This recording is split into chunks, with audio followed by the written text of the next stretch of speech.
Hello, everybody. I'm here with Lia Pelusi, who is a certified soul-based astrologer. She's trained by me. And I wanted to not only introduce Leah to all of you guys, but I also wanted to take this opportunity to talk a little bit about the Mercury retrograde phase that we're currently in while we're in it. And the reason for that is because, I always think like as astrologers, so often we talk about stuff before it happens, right? Like as it's approaching. And we kind of try to make predictions, or we try to warn people about what's about to happen. But I think it is also so interesting to actually explore what's happening in the now moment and get present to what we're currently experiencing and what we're all experiencing, right, Leah? Absolutely. So, Yeah. um, so I thought we kind of start like that, and before we dive deep into the Mercury retrograde phase, though, I wanted to just ask Leah a couple of questions about her, since you guys don't know her yet. And so, Leah, could you tell Yes. me a little bit about yourself, and how did you get started with astrology? What was your first like heartbeat with astrology?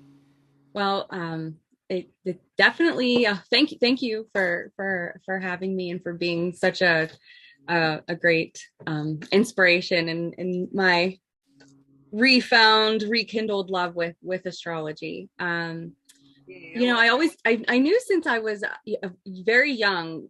Just I was always had an obsession with just the sky and the stars, and I always just felt um, different. I feel like than probably than most, but um, most whenever I was in my later teen years. I had the opportunity to take a earth space class in high school, and we had the planetarium, and I just fell in love with this science. It was so cool, and it was the only thing that I actually really was very good at, and I got 100% on all of my tests, and I knew the symbols, and just learning about the different signs and the different Uh-huh. celestial bodies, and it was so amazing. So I took it for 2 years, and I decided that was what I was going to do. I wanted to be an art space teacher for high school. Oh,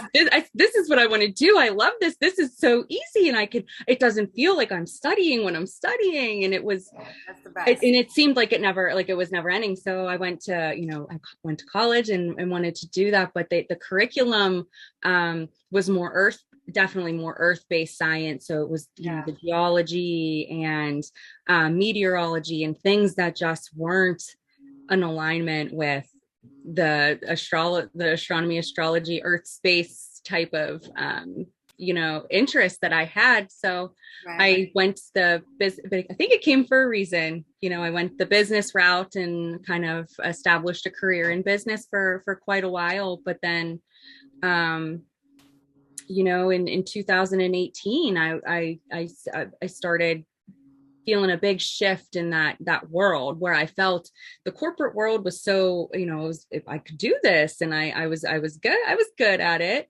Yeah. It didn't drive me though. I was just okay. I can do this. I like it.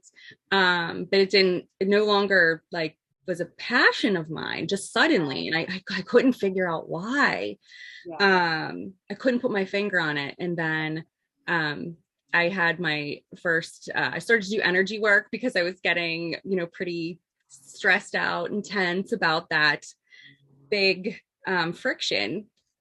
Right. And so, I one of the energy workers that I was working with suggested that I get my astrology chart read. And I said, "Oh, what's that?" Huh? And because I had never had a chart reading before. And so that was when I really was able to take a That's look when we into it. connected, right? That's exactly when we Yes. connected. Yes, I remember. And it was the most liberating, enlightening, um, just like reconnective, wow, kind of moment for me. And I'm like, this is what I've been missing in my life. So it was really cool. And I was It's very funny, fortunate. right? Like I think when you step into a career like this, it is literally like a light bulb. It's like a thunderbolt, I should say. It's like this sense of like boom, like, oh my God, this is great. Oh, I love this, right? Like you're very passionate about it, if that's what you're meant to be doing. Now, what do you like about astrology? I mean, what is it that is there anything that you could say like, oh yeah, this is why I like it? I think it's because it's you can't deny it. Once you're able to see and understand, you're like, oh my gosh, that's why this was happening. That's why this was happening. And when you can see that alignment, I feel like it's fascinating. And then I want to know more. And it's You just can feel like intriguing. that interconnectedness, right? Yes, With energy and the everything. world and the universe and everything. And yeah, it's just so present. Oh, it's amazing to be like, I'm connected with, whenever you're outside and because I always loved being able to see, the planets. And now it's like, I know that's connecting with me and that's my Yeah. energy. And it's Yeah. such a beautiful And you're exchange. a Pisces, right? You're Pisces. Um, So you're extra sensitive to all the energies around you anyways already, right? Because as a Pisces, you feel into, there's no boundaries, you feel into anything that's going on. So astrology must be really a great way to get kind of more grounded because you can actually see, oh, this is why I'm feeling this, or this yeah, is why I'm sensing all of these, commotions or whatever it might be, right? absolutely. Yeah. Absolutely. Yeah. Now, is there anything you could point to in terms of like how astrology has made an impact in your personal life already? Like since you've sort of come back to it? Yeah. I think I've been able to kind of accept myself like more fully. There maybe have been parts of myself from like, oh, I there's shame triggers, and things where it's like, oh, okay, you're able to kind of see it and accept it and acknowledge it for what it is, and kind of it's just a different way of honoring yourself and Yeah. allowing yourself to just be. So, you know, it's liberating, I think, Yeah, I to couldn't agree more. I feel the exact same way.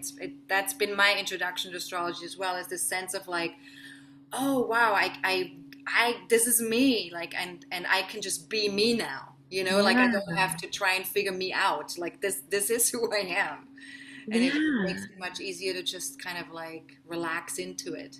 And I think too, just not only with yourself but also with connecting with other people and understanding Air them as charts, well. right? Oh my gosh. Yes. And especially, yeah, it's been, and allowing that, others to be in their space and be that as well. And Allowing them who they are, right? yeah. I know I had this with my mom because I had a very difficult relationship growing up with her. And when I looked at her chart, it was the first time where I had tremendous compassion towards her because I could see the struggles that go on in her chart emotionally and energetically speaking. She has this huge T square involving her moon and Uranus and Venus. And I got it for the first time. I was like, oh, that's why she is the way she is, and that's why she's so unpredictable sometimes, Yeah. and that's why she has these outbursts sometimes, and I could see the energy pattern in her chart, and I was like, oh wow, I mean, that's something that she's born with, right? And Yeah. so she has to deal with this for all of her life. Yeah. And I had this tremendous heart opening when I saw that in her chart. I mean, have you had an experience like that as well with somebody in your family? I have, my mother as well, because we always were like, I'm gonna decode her. I'm going to figure. I'm gonna be the one that's gonna help figure her. Right. But I Right. do, and just a lot. It's a lot of family members, and even my children. I love to do it with my children, Yeah. um, because they all, You how have you have three, right? You have I have three three. kids. I have Yeah. three, and they're still so young and they're learning how to communicate. And so I felt, just even looking at their moon signs and how they all are each so different emotionally, has helped me be able to, you have to, I guess, adjust to meet the other, whenever you're interacting, just be able to meet them where they're at. And Right, and so, their own uniqueness, right? Because each child is so unique and so different in their own way, not just emotionally, but oh, their everything. persona and everything. I mean, right? I mean, as a mother, I'm sure you understand that better than anybody. Um, but I know it's really wonderful how astrology can really help us, right? To to address other people's energy and other people's uniqueness, and what comes with that, because unique by itself, it sounds like, oh, I'm so unique and I'm so special, but uniqueness can also mean there's things about you that are, maybe difficult to deal with for another person because they can't harmonize with your uniqueness. So, and if people can't harmonize with another person's uniqueness, how can you give each other the space, right? And Mhm. allow that to be okay, that you don't have to harmonize necessarily, but that you can allow that person to still be who they are, like I've done with my mom, where I can now really be in a relationship with her where I accept her completely for who she is, and I don't need her to be who I think she should be, you Yep. know? Yep. And I'm completely at peace with that. And I think a lot of that has to do with astrology. I credit that a lot to astrology. I agree. I agree. Same. Same. Yeah. So let's talk a little bit about the Mercury retrograde, right? I mean, first of all, let's talk about it a little bit in general, because for those folks out there who are watching this who are not so familiar with what it is, I think most people nowadays have a little bit of an idea what the Mercury retrograde is, but I think that there's still a lot of people that are maybe new to this. So Leah, what is it that we can say about the Mercury retrograde in general? Don't be afraid. Right? Don't Don't be afraid. don't freak out. Don't be afraid. No, I think Mercury retrograde it gets a bad rap because there's a I lot of agree. technical things that can go wrong or that you lose things or what have you. But um you just I think just leaning into it. I think it's Yes. because it brings up like unconscious patterns and how we process information, how we communicate. Yeah. And I think it's a chance for us to really kind of go within, and you get a chance to kind of rewrite and redo Yeah. your own patterns and what's come up for you during the time that Mercury's been in the retrograde phases. um that it's really, it can be very empowering. Yeah. I mean, one thing that I would add to that maybe is that, retrograde, there's not only Mercury goes retrograde, right? There's other planets that Right. go retrograde as well. And I think a retrograde phase in general is always a fantastic time to go within and to Mhm. process something on an internal level, because we are as human beings, we're so used to constantly looking outside into the world, what's going on outside of us. Yep. But we're not really trained, especially not in the Western world. We're not trained Mhm. to do the inner work and to kind of like process all the things that we're taking in from the outside world, right? Because there's a lot of stuff coming at us, and obviously over the last 10 years, whatever is coming at us, it's getting exponentially more and more and more and more, right? There's so much more information and things and technology and this and that. Oh yeah. There's so much noise, right, that comes from the outside world. And I find the retrograde phases are a fantastic time to process some of that stuff that we've been taking in and on, and to really see, like, how does that feel internally, Yep. and can I maybe take either a bit of a break from some of the external stuff, right? Or how can I process some of the stuff that I have been taking in, and to see, is that something that's actually in alignment with me, right? Like, do I want to move forward with that exactly the same way, or do I want to make adjustments, changes? I mean, I find, and I don't know how you feel that with the Mercury retrograde, but a lot of the time with the Mercury retrograde, I'm actually, because I know it's there or I know it's coming, um, or while I'm in it, I know I'm in it. that I actually relax a little bit more about what's happening or what's not happening.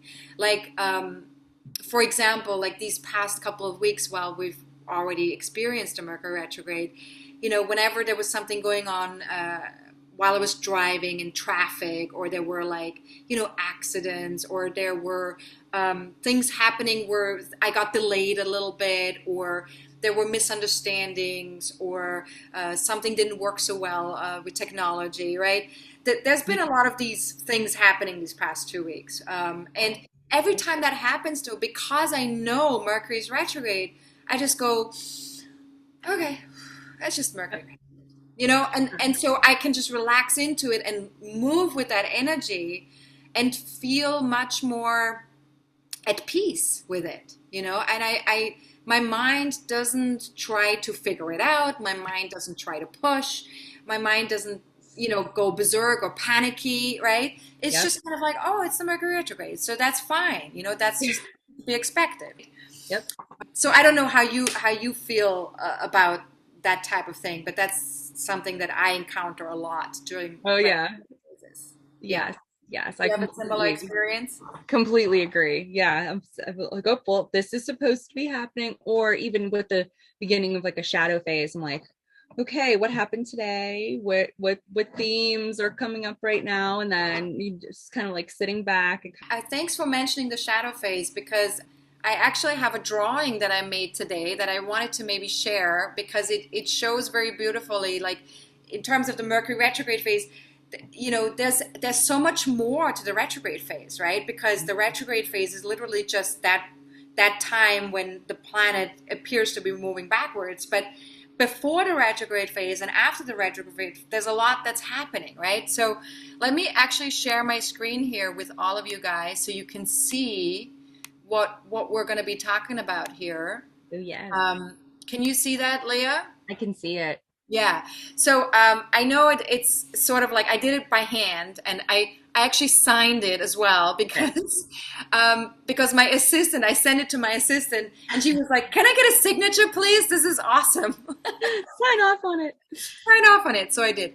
Anyways, but so just to show a little bit, so if this is the Mercury retrograde phase right here, then these 2 points here is where Mercury comes to a stopping point, right, on this side and on this side.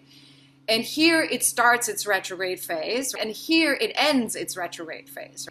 But what we also have, of course, before the retrograde phase even begins, is we have this pre-shadow phase, and we have the post-shadow phase.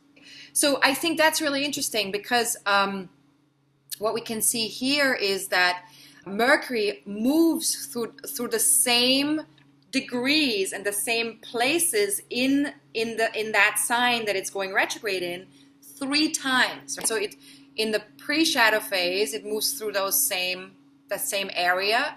Then it retrogrades through that same area again, and then it goes direct and moves through that same area a 3rd time.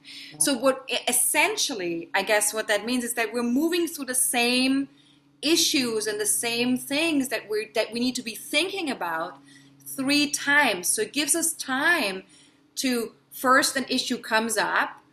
During the retrograde phase, we get a chance to digest and to process that issue.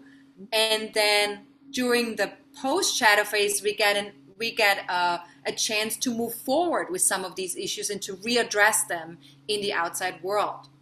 Is there anything else that you'd like to say about this chart, Leah? I think that is it's the perfect visual to really see how you like it. Oh, I love it. Yes. All 3 times. It's like this. Love it. Yeah, so the three phases, right? And then of course these thingies here are the station phases. Because before a planet comes to hold and right after, the planet moves more slowly on both of those sides here. So the station phases is when the energy is most exalted, around the time of when the planet changes directions. And I actually, when I talked to my assistant earlier today, I was talking to her about the visualization could be like a train, like a high-speed train. If you think about a high-speed train, and they're driving into a station, right? And they need to come to a halt because there's a station where they need to let passengers off and on. And so before they come to that stop in the station, they can't just like go at full speed and then go boom and they stop. That doesn't work with a train. So what you do is, of course, like a planet, you start to slow down gradually until you're actually coming to a halt. And then as you're leaving the station, you're gradually going faster until you get back to that speed that you normally drive on and that high speed level that that train drives on. So I think that's a really nice analogy. I think, oh, yes, perfect. you like it? Oh, I makes, yes, I love it. But enough about like maybe the general stuff. Let's talk a little bit more about maybe Mercury in Libra, because that's where it is right now. It's in Libra. Yep. And so wherever we have Libra in our birth charts, that's the area of life where we're feeling the impact of this Mercury retrograde phase. And so for each one of us, it will be slightly different. So I don't know, where is it in your chart? For me, it's in my 6th house. In your 6th house? Yes, it's in my 6th house. Yeah. I have it in the 12th house, so I have it exactly on the opposite side. So that's interesting. Yeah. So how have you been experiencing the Mercury retrograde in Libra in your 6th house? Well, for me, it's been my routines, trying to really find routine and getting into new with school and that. So it's definitely shown up in that way, but also one-on-one kind of relationships with just other people, really noticing kind of how I'm showing up and if I'm honoring my own energy, because it sometimes it's especially with Libra wanting to be in balance and in harmony, sometimes and it being in my 6th house, I'm wanting to, I find myself a lot of times wanting to be more of service and sometimes maybe give more energy than what I may have, so balancing, I think that's a very common thing with like Libra and also with like Virgo energy and where we want to be of service, where we want to give. Water signs have that as well, right? Pisces. I mean, you're Pisces, right? So as a Pisces, I think you were in particular probably way more giving than not. Yeah.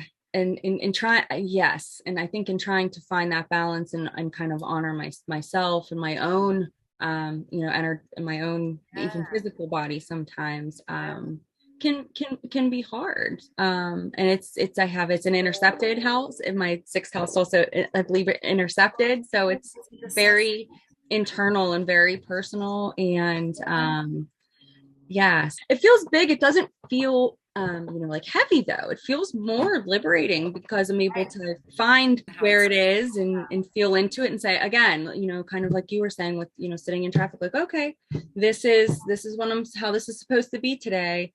I need to honor that. That's going to give me the best kind of, win-win balanced situation here. And then it's allowed me to kind of think things from a different perspective and kind of be creative with them. And implement new strategies, because what was doesn't always have to continue to be what is, kind of it gives you the opportunity to implement change and right, make it so. Yeah. And I have to say, like, I've been definitely experiencing that with the Libra energy as well, like the sense of like when it comes to my one-on-one relationships, like what am I bringing to the table? What's the other person bringing to the table? And to just kind of like in my collaborations with other people to make sure that I'm saying things with more clarity, and also that I am more clear about what it is that I want to be saying, or what it is that I want this collaboration to be about, right? Because Libra is about collaboration. It is about fairness, and it is about making sure that we're feeling an equality and a balance. But I think that can only be achieved when you yourself already come from that place personally, right? I mean, if you come from a very imbalanced place and from a very place of not honoring yourself, right, where you're not able to really have a healthy relationship with yourself, it's very difficult then to create collaborations or relationships with other people that are fair and balanced and equal. So I think I think with this Mercury retrograde in Libra, what I've noticed is that it feels very much like really needing to keep checking in with myself. How am I doing with my relationship to me? And then how does that come out in my collaborations with other people? Yep. So that's Yeah. kind of how I've been experiencing that a little bit. Is there anything that you want to say about the Mercury retrograde so far? Has there been any incidents that you want to share, a story or any incidents that you want to share that have been? I mean, I definitely could. I had, I can say I was blessed with the opportunity to see, maybe a little bit of that I didn't know that I had, honoring my shadow part of, Uh-huh. a passive aggressive tendency when I felt very triggered. And I think had the opportunity to learn I was a little maybe passive aggressive, but then also I know that, I had the opportunity to review that, admit it. Yes. And you have And planets in Libra as well, correct? I have my moon and Pluto conjunction in Libra. Right, exactly. So So, it's, and those are intercepted in that sixth house, right? So, yeah, of course, whenever there's an interception in anybody's chart, right, and I have one as well, that area is a very internal area where you're processing things internally, and sometimes it feels like everybody else should know what's going on yeah, there, but they don't. They don't. So I think it's interesting, that there's been a recognition or a realization around this inner process of yours that yeah. maybe doesn't seem like it's an inner process, but maybe it is, It is. because of that interception. So It yeah. is, and it opposes my Mercury Mars conjunction in Aries that's also intercepted. And So it's in the it's a 12th house. yes. Right. Okay. So It, that makes it sense. was big. It was, and then very grateful and thankful for it. And what's interesting about an opposition is, of course, that you become really aware, right, of what goes on with that part of yourself, right? Because the opposition is like a mirror. It's like showing you this, like, hey, Leah, this is what it looks like, and of course, with it being a retrograde, you get to experience that more internally, and you get to really see that more clearly from the inside out, right? Yeah. So beautiful. Thanks for sharing that. That's really that's I mean, that's a great realization to have, right? And I think that points towards how powerful and important retrograde phases are, right? Because we learn something about ourselves that we can't learn when the planet's not retrograde, right? Because we're too focused on the outside world that we can't actually learn, some of the stuff that goes on with ourselves. Yep. Yeah. Let me just see if there's anything else I want us to talk about. Actually, yeah, there's one more thing I wanted to ask you. I mean, if a client came to you for a reading and they were to ask you, like, uh, should I sign a contract right now during this Mercury retrograde? I need to sell my house, or I need to sign a contract because I'm partnering up with someone, and we need to, what would you say to them? Well, obviously, don't do it. No, no, no. Anything new that's new during the Mercury retrograde phase, I absolutely would suggest holding off until after. But sometimes that's not always possible, right? Right. Sometimes it's something that's been in the works for a long time, and sometimes it's maybe it happens to just fall into Mercury retrograde when it's going through like the fine tooth comb phase of a contract. So those I would just kind of say, if you're not able to hold off, to Yeah. just really be hyper vigilant about what you're signing, and really go over it. But I would advise against it, because It's not the best time. not the best time for that. So yeah, I like your answer. I like that you said that, that generally speaking, no, wait. But if there is no other way to do something than to do it during, because sometimes that's what happens, right? I mean, people give you a deadline and they say you have to sign it by that time, and that might be during a Mercury retrograde phase, right? So yeah, I would advise the same thing, which is that, like when somebody comes to you with that question, to just say, look, if you absolutely have to sign it right now before Mercury goes direct, just make sure that you have several people who read the contract, not just you, that can really support you in, understanding the small print, the fine print, to really make sure that you understand exactly what you're signing. Because I think I think the reason why a lot of astrologers advise against signing a document during Mercury retrograde is because when Mercury's retrograde, it's the our inner dialogue, our inner voice is very strong. It kind of it moves very fast. And so we get a little bit impatient during a Mercury retrograde to move forward. But instead of slowing down and reading everything, as well as we can with a contract, which is what we normally would do, with a Mercury retrograde, very often what we do is we go, okay, oh yeah, done, read it, sign it, bye. So, and that impulsivity, or that not really taking care of all of what you need to read, that's what causes sometimes the difficulty down the line, right? Because it might come back to haunt you where somebody says, well, you signed this, and you're like, what? I didn't sign this. I never read this. Yeah. But the thing is, you may have not read it, but it was there, right? So, and I think that's the difficulty with with signing something during the Mercury retrograde phase. Yep. But yeah, great answer, of course. And so what can we do during a Mercury retrograde phase? I mean, are there any things that are where you would say, this is a great time actually to do that during the Mercury retrograde phase? Is there anything that you can think of? My favorite activity, and what works, I think, really for me is to really journal on, just even if it's just what happened during the day, because you think whenever you're going through it, you think you could, oh, this came up, but then the further away you get from those moments, it's so I really, it's been empowering for me to kind of just jot it down every day, kind of what came up that was those aha type of moments, because that is something that's big that you're supposed to be looking at and working through, and you're getting a chance to kind of do it different. So and that's perfect, I think. I mean, journaling is a process that I always advise people to journal who have Mercury retrograde natally in their birth chart. mm-hmm. Because I think when you have it natally, of course, you're dealing with that type of energy for all of your life, right? Yep.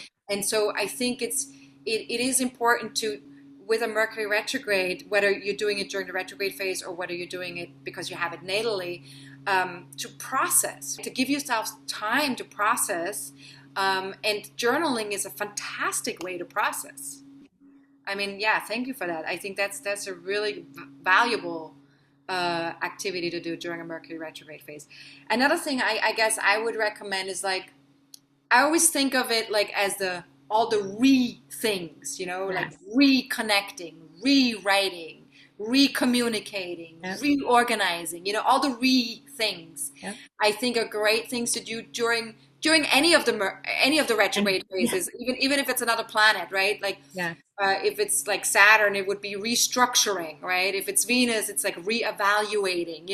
If it's Mercury, it's rethinking and recommunicating, right? So I think all the things are really fantastic things to do during the Mercury retrograde phase. And in particular, I think one of the ways I like to use the retrograde phase is when it's not in my 12th house, I should say, because right now I'm in the 12th house, and I haven't really been doing that because I've been kind of I had to chill out a lot. But when it's not in my 12th house, I usually like to use the retrograde phases to reconnect to clients that I haven't spoken to in a long time, whether that's coaching clients or astrology clients, just people that I dear to my heart that I haven't seen in a while or haven't spoken to in a while, and I just reach out to them and go, hey, how's it going? Nice. that's a great way to reconnect people, or people from your childhood, or people, friends that you haven't spoken to in a really really long time for whatever reason, right? I mean, that can happen sometimes. And so just reconnecting with people in your life, and especially of course with Mercury retrograde in Libra, right, where it's Mhm. about relationships, one-on-one relationships, using that time to reconnect with other people that you haven't been in touch with for a while. I mean, Yeah. have you done any of that during this retrograde phase so far? Um, you know, I haven't. That's okay. That's okay. Well, Yeah. you have it in the sixth house, which is more about work and service and that kind of a stuff. So, and Mine we've has been my root honestly, mine has been with my routines because I couldn't I could for the longest time I couldn't figure out what was happening, like why I felt so out of sorts. Like I just could not, I'm a very routine type of person. And for some reason there was like this inner rebel that was just like, nope, we're not doing this. And yeah. I couldn't like, but this is what keeps me going. This is what helps. This is what we thrive on. Do Why you is this have not happening? do you have Virgo on the cusp of the sixth Oh, my house? sixth house. Yes. So, okay, so you would be very organized and very sort of like structural in that way, right? With that. Yeah. But I I don't, guess because the Libra is intercepted and Mercury is intercepted there, it's sort of like bringing up maybe a little bit of that confusion of like what's what, yeah. how do And I so do now I've honestly been able to reconnect with my routine instead of, like older people. My God, now I had to establish a new one, see what this looks like a little bit differently and work with it. But I've been able to reconnect in that type of way, and to really also kind of empower myself with Yes, that and of course because Pluto, you have Pluto there too, right? So yeah, that's important for you for sure. Yeah, yeah. to empower yourself. So, um, I think we kind of talked about the value of a retrograde phase, right? By doing what we just did. Maybe there's a couple of things I want to just maybe add, which is that, you know, uh, going back to see if things are still in alignment with who we are, right? During a Mercury retrograde phase can be really valuable. I don't know if we talked about that already, but I think, like looking back at, for example, the pre-shadow phase, right? And whatever came up during that time, during the retrograde phase, we can go and look, okay, wait a second, is that actually where I want to be going? Is that the direction I want to be taking? Is that what feels right to me? Is that what feels in alignment to me? So those kind of things to reflect, right? To reflect on those things, right? I think, and I think journaling, like you said, is a fantastic way to do that. And I guess for those people who are not big on journaling, you can just, meditate and sit quietly with some of these thoughts and just kind of like reflect, Yeah. quietly in that way, Yeah. um, and I think gaining clarity is a big one during the Mercury retrograde, right? Gaining clarity around our relationships, around balance. Do I have enough balance in my life? Around masculine and feminine, like in what ways are they balanced within me? Yep. How is my relationship with myself and how does that impact other people? So just creating that clarity within ourselves, because once we have clarity within, it's much easier to create clarity with other people too, in Yeah, and interaction. I think you hit you hit on a really good topic of I think we sometimes forget about the relationship with ourselves because I think maybe we're so focused on the dynamic and since we're doing all that energetic exchange with other people when we think of relationships, I think it's really important to highlight your relationship with yourself because Absolutely. you're I mean, what you that's got the here, beginning, right? you know. You're the beginning of Yeah. whatever interaction you're having. You are always a part of that, right? And I think Um, how they have that saying, it takes two to tango. yeah. Well, two means you and the other person. So if your relationship with yourself is not in order, then how are you going to tango with that other person in a way that's beautiful and passionate and that is invigorating, right? Absolutely. So I mean, I think that's what it really comes back down to. Now, one last question before we wrap up. What's your favorite planet? Like, do you have a favorite planet? Because there is, for me, certainly as an astrologer, I have two favorite planets that I love. I'm not going to tell Okay. you what they are yet, But I will after you tell me yours.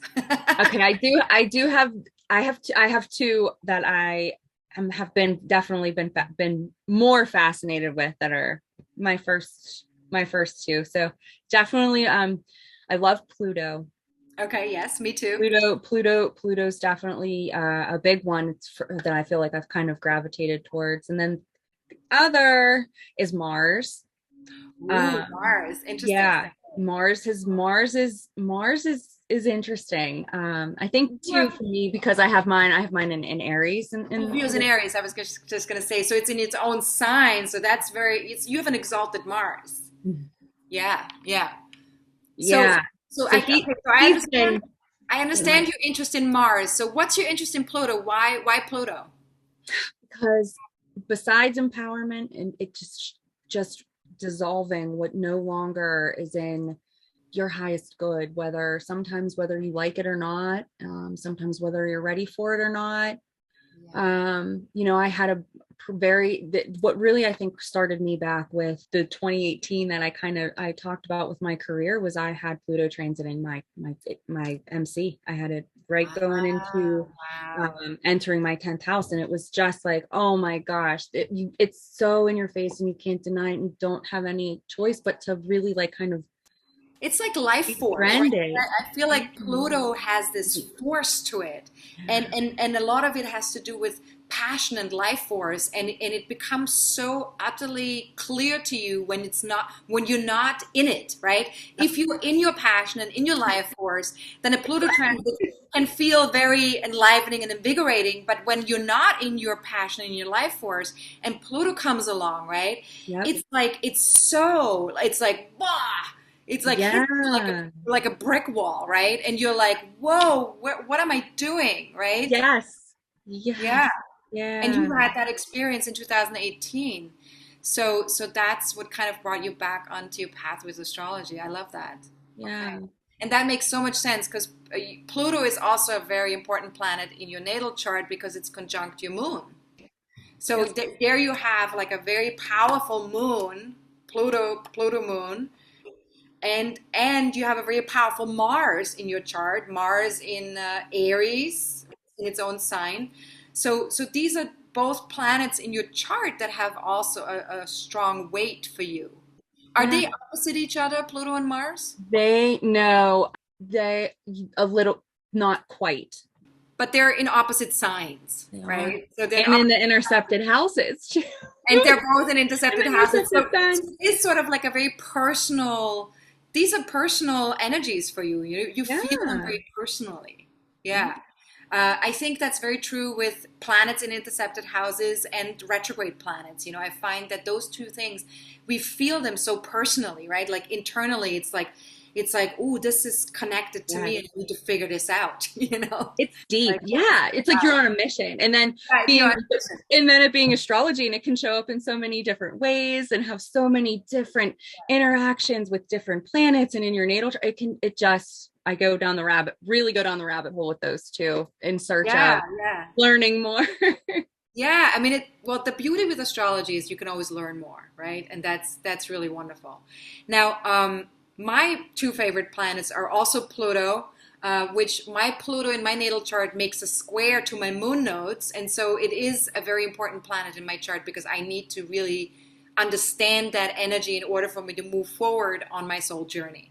So that's a powerful planet in my chart, and I've always loved Pluto. But another planet that I really love is Chiron, and Chiron for the reason that it is such a powerful place of our healing process, right? Like in order for us to heal our own humanity, our own wounding, or our own limitations, Chiron is so informative and can be so helpful in understanding why we are the way we are. Because I think with Chiron, there's so much confusion around, like, there can be insecurity around Chiron, there can be a pain around it, there can be a gift or sort of like a talent that we have around it. but it can be, I think it can be a lot, that can be a lot to process, because it's really literally like a 50-year journey that we're on, before Chiron comes all the way back to its original place. So the first 50 years of our lives are literally like taken up with like healing ourselves, like doing a lot of healing. And so I find Chiron really fascinating because it's helped me so much to understand my own healing journey and my relationship to myself and to other people. And so I've been in love with Chiron, since I've started investigating it a little bit more. Because Chiron, of course, is not actually a planet. Chiron is more like an asteroid, and I think they're calling it now a dwarf planet, if I'm correct. So it's been upgraded a little bit, but it's definitely not. Not all astrologers work with Chiron. Not Right. everybody works with asteroids or with dwarf planets. Although Pluto is a dwarf planet now too, so who knows? Anyway, so I guess I love the dwarf planets because I love Chiron and Pluto. They're intriguing. They're intriguing. They're intriguing. Yeah, they're juicy. To me, they're juicy, Yes. and I love transformation, and I love making a difference, and going into the depth of things, and really getting to the juicy part of things. Even if it can be painful sometimes and difficult sometimes. In my experience, when you come out at the other end, there is like this. It's like moving into the sunshine when it's been raining for 3 days. Like the sun comes out, and you're like, oh my God, You just feel so, it feels so good. And I think that's what Pluto transits and Chiron transits do as well. Like, you sometimes go into a cloud, right? Or you go into a place where you have to deal with something intense. But when you come out of it, you're like, you feel so alive. You're like, oh, wow. Like almost kind of makes it feel worth it. Like it was like, yes, it was worth everything that I've been through. Yes. Because it was meant. It is. It's very, very, very healing. Yeah, beautiful. All right. So, well, thank you so much for chatting with me, Leah. I just wanted to say, obviously, so you've taken my soul-based curriculum, and so I've kind of trained you as a soul-based astrologer. And you have been literally one of my fastest, most enthusiastic students that I've ever had. You've done this curriculum within such a speed of time. I was so impressed. I have to say, like, I've very rarely, like most of my students take their time with the curriculum, because it is a lot of course. It's 5 courses, right? And each course has like 4 to 6 classes, and they're all like between an hour and a half and 2 hours long. So it's a lot of material to digest and to look at, right? And there's homework that you're asked to do, right? So there's a lot of stuff that comes with that. But you've done this in such a speedy time. So when did you start it? Did you start it in? Started in March. I started. Oh my God, in March. Yeah. You were done in June. Yes.